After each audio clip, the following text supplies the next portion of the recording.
Hello, brothers and sisters. Thanks for joining. Hey, today this one should be spicy. As you guys know, if you watch me, I tend to like to talk about rights a lot in America and the UK and Europe and other places. And the way I look at rights is I want to frame it as legal rights. So I'm taking it from the stance that rights come from the law.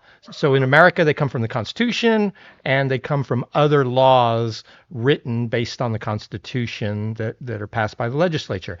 And then in the UK, I don't believe the UK has a constitution. Tell me if I'm wrong, but it's really basically precedent set by British common law is what they follow out there in the courts on what your rights are, and then also the laws that are written by Parliament or other government organizations. So I want to take it from that standpoint. And I've been talking a lot about the American First Amendment right of freedom of expression. Today, I want to talk about the Second Amendment right, which is the right to bear arms. And so this one's very controversial. I know my comments are going to blow up on this one for sure, because people have very strong opinions one way or the other. And so I want to just start by telling you my baseline on the Second Amendment. I personally feel everyone has the right to self-defense. And that's where I start from on this. If you don't think everyone has the right to self-defense, then you're not going to agree with me. And there's no way that we can come to an agreement. And that's fine.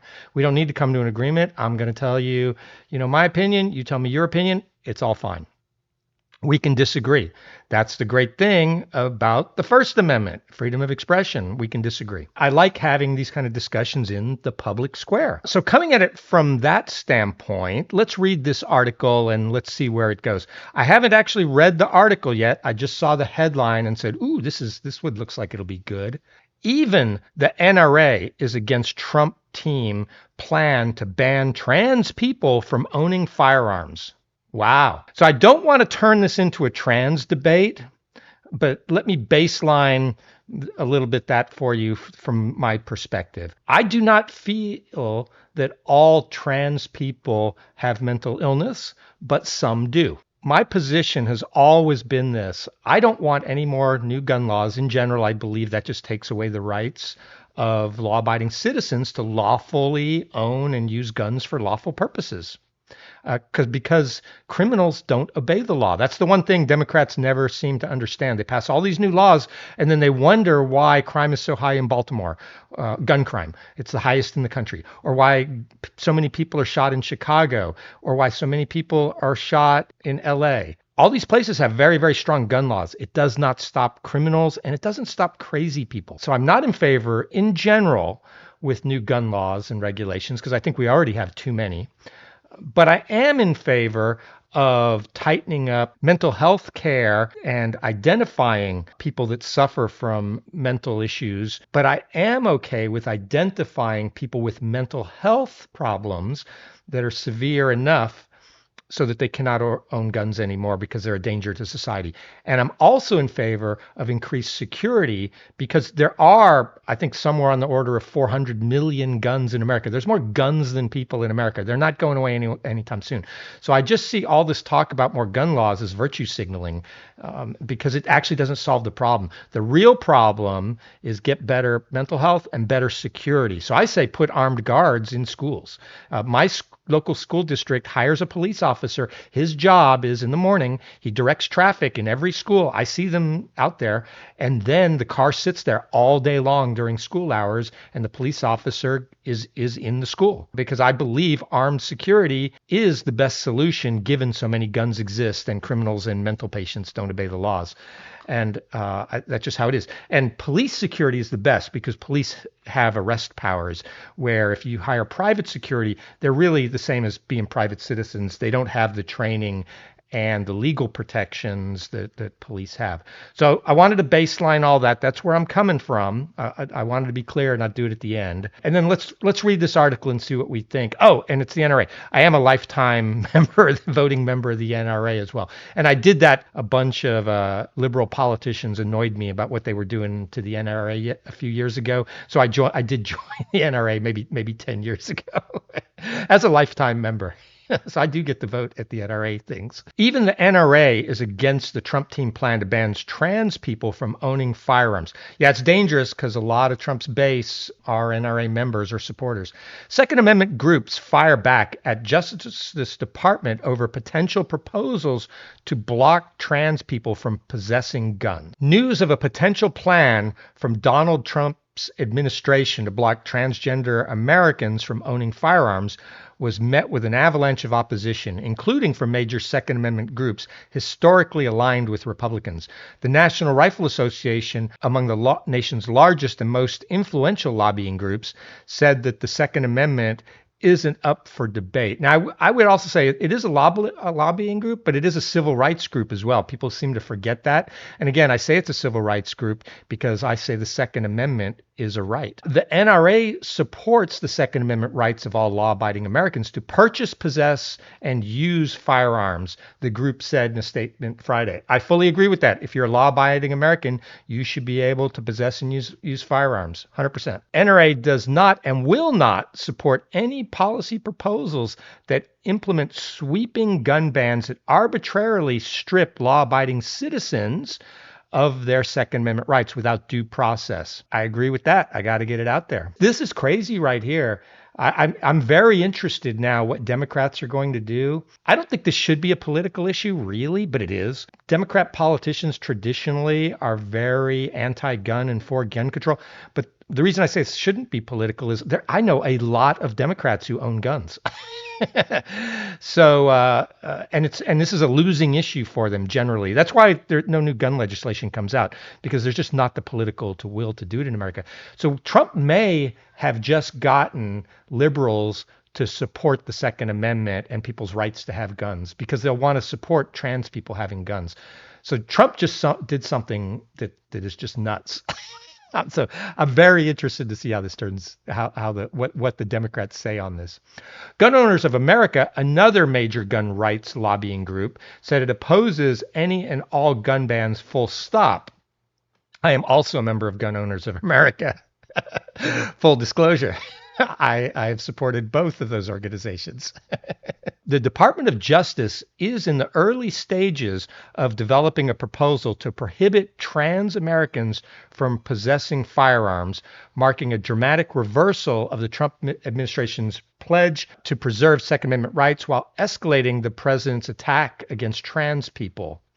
The proposal comes in the wake of a mass shooting in Minneapolis Catholic Church allegedly committed by a 23-year-old trans woman, which has fueled conspiracy theories and right-wing outrage, baselessly alleging trans people are predisposed to commit violence. Okay, so on that, I'm not 100% sure trans people are predisposed to commit violence, but it has to be looked at that at least like 4 or 5 of the recent school or church shootings, to my recollection, were people that identified as trans or non-binary. They had some form of gender dysphoria. And so while I don't think trans people are necessarily predisposed, I don't think the research is there, I do think we need to take a look at that. Restricting trans people from firearms is designed to ensure that mentally ill individuals suffering from gender dysphoria are unable to obtain firearms while they are unstable and unwell, a Justice Department official told CNN. The DOJ is actively evaluating options to prevent the pattern of violence we have seen from individuals with specific mental health challenges. Substance abuse disorders, a spokesman told The Independent. No specific criminal justice proposals have been advanced at this time. Justice Department officials are reportedly discussing whether to define being transgender as a mental illness that could, under already existing regulations, prevent somebody from possessing a firearm.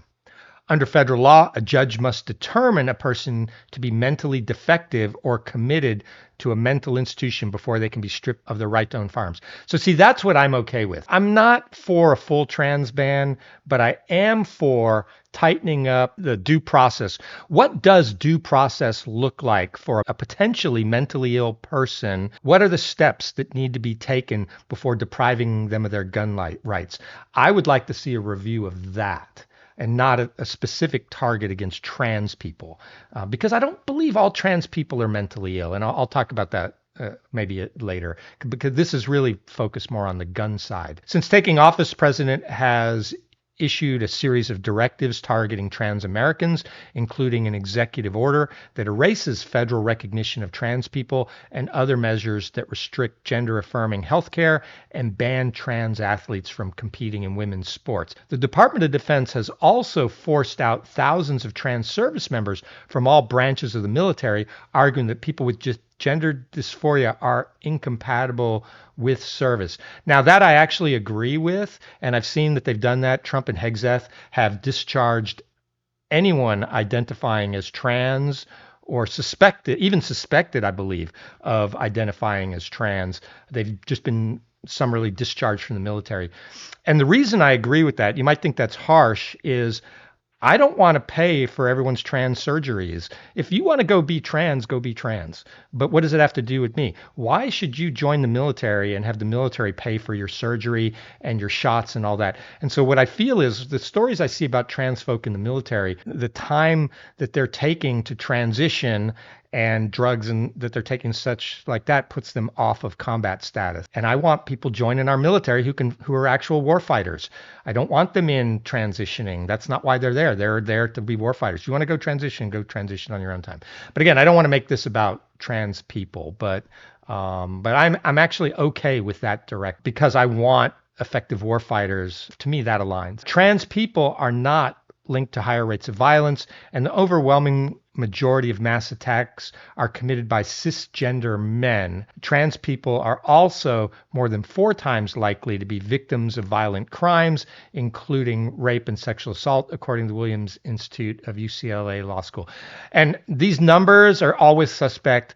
I don't know. I'd have to go dig into the numbers, because what I find is when I generally read these articles, if the person who wrote the article is anti-gun, they look for the worst possible statistics, and they use statistics that don't really give a clear picture. So I'm not going to make a comment on that paragraph, whether or not they're linked to higher rates of violence. I'm not sure that's been studied, and I'm not even sure that they note that in the statistics if they even ask if a person is trans. So I don't know enough to really comment on that. The president has repeatedly hailed himself as a great protector of the Second Amendment and even ordered the Justice Department to audit anything on the books that would hinder the right to bear arms.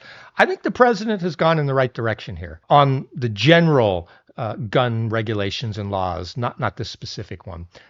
He has loosened up some of the what I believe is unconstitutional rules that the Alcohol, Tobacco, and Firearms group were doing. In a memo to all Justice Department employees earlier this year, Attorney General Pam Bondi said, Second Amendment, which establishes the fundamental individual right of Americans to keep and bear arms, has been treated as a second-class right. Absolutely. No more, she wrote. It is the policy of this Department of Justice to use its full might to protect the Second Amendment rights of law-abiding citizens. Dudley Brown, president of the National Association for Gun Rights, told federal agencies to stop chasing headlines on the back of the Second Amendment and focus on preserving and protecting gun rights so that law-abiding Americans can defend their loved ones from violent nutcases, criminals, and gang members. Yep, I take it a little further. We should be able to do it for any lawful purpose. Some Americans like to hunt. Some Americans are farmers. They might have to worry about coyotes attacking their ranch. Some people just like to shoot for sport at paper targets. And some people also want to use them for self-defense. These are all valid reasons that are protected under the Second Amendment. These are all lawful purposes. I think every major gun rights org has now spoken against this trans gun ban idea. To the extent it was a trial balloon, we all hit it like a clay pigeon, said Costas Morrow, Director of Legal Research at the Education of Second Amendment Foundation. Hope that's enough to get the administration to drop this idea and get back to work on defending the Second Amendment, on which they have done thus far an excellent job. I also saw one congressman said he wanted to do away with gun-free zones in schools. And I'm all for that. I'm glad he wants to do that. Again, because it doesn't stop mental patients from shooting up schools. It doesn't actually stop criminals from doing anything. It just causes normal law-abiding citizens to be arrested because they accidentally went into a gun zone with a gun. And when I say accidentally, people, I'm sure in UK will like, oh my God, how could you accidentally do that? People have guns in the glove boxes of their cars. Many people. You might be just driving through and you get stopped by the police in a school zone, and you could get into bother if they searched your car, if they had reason to search your car and found that gun. Or if you told them, if you volunteered, yeah, I've got a gun in the car. So I would like to see that. So how do I think about this overall? No, I don't agree with the Trump administration on this, and I don't always. Many times I think they do things I think are dumb. What I would say is I don't like the targeting of trans as a group. I don't like that. I do not believe all trans people are mentally ill. I'm just going to go out and say it. I do believe all trans people are suffering some form of gender dysphoria and confusion. But when I look at like men in women's sports, and I believe they're men, 100%. I believe let me get it right out there. A trans woman is synonymous with a man. Anyone who is born with male chromosomes is a man.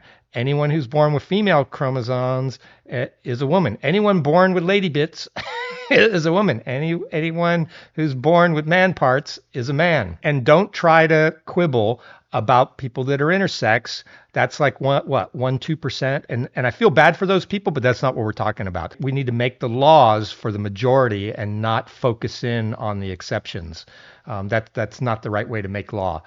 And I feel bad for those people, but I'm not talking about that. The men in women's sports, I think they're just trying to get an advantage over men. They're mediocre athletes who have found a way to get scholarships into college and take medals and opportunities away from women. I'm not sure that that's a mental illness. I think that's more greed and envy. And so should we take those away? I believe kids in school, we're seeing lots and lots of trans. And I think I saw a study out of Stockholm that most kids that identify as trans in schools grow out of it by the time they're 18. And we have the detransitioners. So I think there's just a coolness factor, like being goth or something. Some kids just, it's cool and in to be trans. And then we have some of them who their mothers are lunatics. They have, I think is it Munchausen by proxy? Look it up. I believe that's a mental disorder where basically you're harming your kids because you're saying they're ill. And I think it's a form of that. As I say, all trans people, I do not believe are mentally ill. So I'm not for taking away rights from all trans people, and I hope the Trump administration doesn't do that. What I am for is the Justice Department defining due process for people with suspected mental issues, no matter what their problem might be, or what their demographics might be, or what they say their sex might be, or their gender. I know they like to quibble about those woke words. But let's define the due process. Let's get those people help. Let's identify mental illness sooner. Let's get them the help that they need before a tragedy ensues. And yes, if a judge decides this person is dangerous, then let's do that. The big reason the NRA is against it is this is really a slippery slope, because what's going to happen is, because this is what happens with all law, there's always unintended consequences. And if we just do a blanket trans ban, then people that aren't trans are going to be impacted. I would say if I went to a state or a place where they were very anti-gun, they might look at my long hair and say, oh, he's trans, and try to take my gun rights away. And I know you're going to say that this is silly, but this is the kind of thing anti-gun people do. They push the letter of the law as far as it can go. And if I get a judge who's very anti-gun and he has it in his power, he could take away my gun rights because I have long hair, and so he says I'm trans. And I'm not trans, I just have long hair. Though one of my commenters did accuse me of being trans. So that's kind of how I feel. Let me know in the comments. I know this is a spicy one. I'm probably going to get bashed by both the left and the right on that, but I feel this is a a reasonable accommodation, a reasonable opinion to have on the Second Amendment. I don't like the Second Amendment being a second-class right. It is just as important as the right to vote. It's just as important as the right to free speech. It's just as important as the 13th Amendment, where the Republicans freed the slaves. So that's what I'm thinking. If you like me, like and subscribe. If you don't watch me. If I got anything really wrong or something you'd like to talk about, let me know in the comments. I'll try to respond. Thanks. Bye.